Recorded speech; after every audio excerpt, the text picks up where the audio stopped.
Assalamualaikum warahmatullahi wabarakatuh. Selamat berjumpa kembali Bapak dan Ibu KPPS dimanapun berada.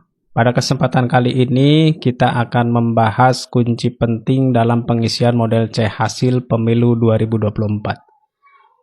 Nah Bapak dan Ibu, tentunya dalam pengisian model C hasil ini ada beberapa poin penting ya yang harus diketahui oleh kita selaku KPPS nanti dalam pengisian model C hasil di pemilu 2024. Kunci penting apakah yang harus kita ketahui dalam pengisian model C hasil?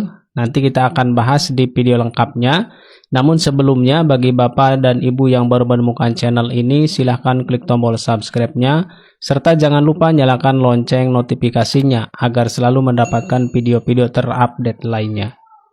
Baik Bapak dan Ibu, langsung saja kita ke video lengkapnya berikut ini.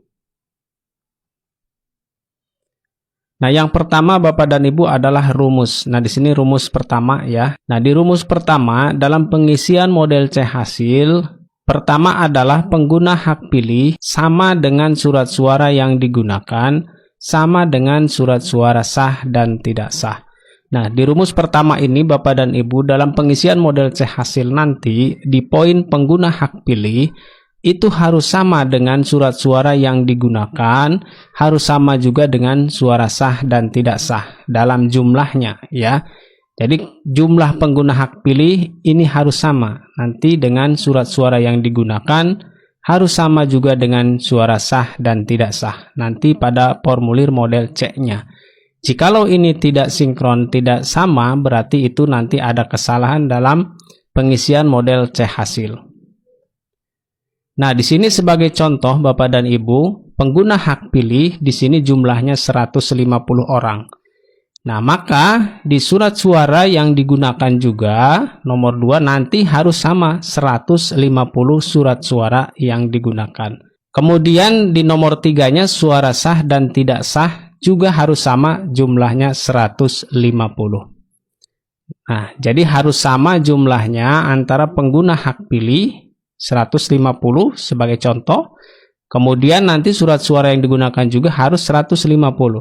Selanjutnya, nah di rumus kedua Bapak dan Ibu sebagai KPPS yang harus diketahui dalam pengisian model C hasil, yaitu jumlah surat suara yang digunakan ditambah dengan jumlah surat suara yang dikembalikan oleh pemilih karena rusak ataupun keliru coblos, ditambah dengan surat suara tidak digunakan atau tidak terpakai, itu sama dengan jumlah surat suara yang diterima termasuk cadangan 2%. Paham ya Bapak dan Ibu? Jadi nanti jumlah surat suara yang digunakan itu ketika ditambah oleh Bapak dan Ibu dengan jumlah surat suara yang dikembalikan oleh pemilih ya, baik rusak ataupun keliru coblos, ditambah juga nanti dengan surat suara tidak digunakan, itu jumlahnya sama nanti dengan jumlah surat suara yang diterima termasuk cadangan.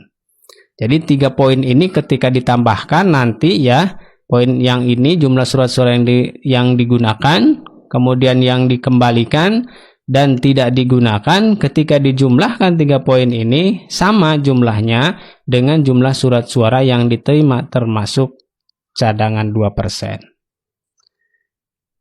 Nah, di sini sebagai contoh lagi Bapak dan Ibu, jumlah surat suara yang digunakan misalnya 215.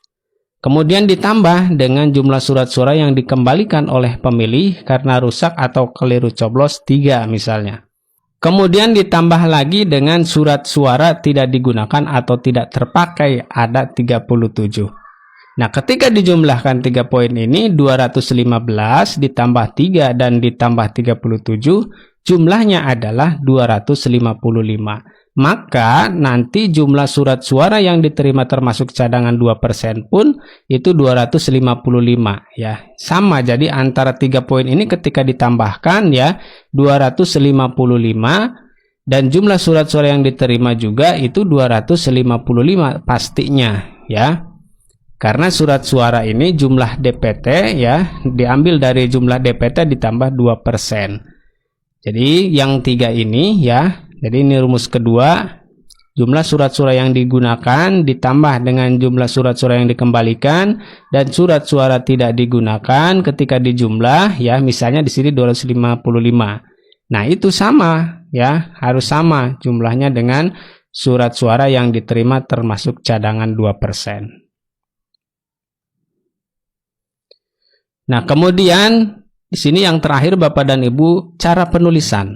Nah, yang pertama pastikan KPPS memahami betul cara penulisan angka pada model C hasil, terutama bagian lembar yang ada titik-titik digital. Kenapa? Karena memang ini nanti kan akan diupload ke aplikasi Sirekap. Tentunya kita harus mengetahui bagaimana cara pengisian di model C hasil yang ada titik-titik digital. Tentunya ini sudah dibahas Bapak dan Ibu di video saya sebelumnya ya. Kemudian yang kedua, pastikan penulisan huruf di model C hasil menggunakan huruf kapital, tidak menggunakan huruf kecil ya. Menggunakan huruf kapital. Sudah juga dibahas di video sebelumnya Bapak dan Ibu.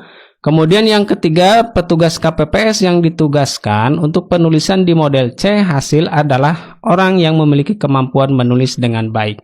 Tentunya Bapak dan Ibu silahkan dari ketujuh anggota KPPS beserta ketua ya, siapa saja yang memiliki kemampuan menulis dengan baik ya Bapak dan Ibu, karena memang penulisan di model C hasil ini sangat penting sekali ya, harus rapi dan terbaca tentunya dengan baik ya. Nah, itulah Bapak dan Ibu di kesempatan kali ini yang bisa saya bagikan, mudah-mudahan bermanfaat. Terima kasih. Assalamualaikum warahmatullahi wabarakatuh.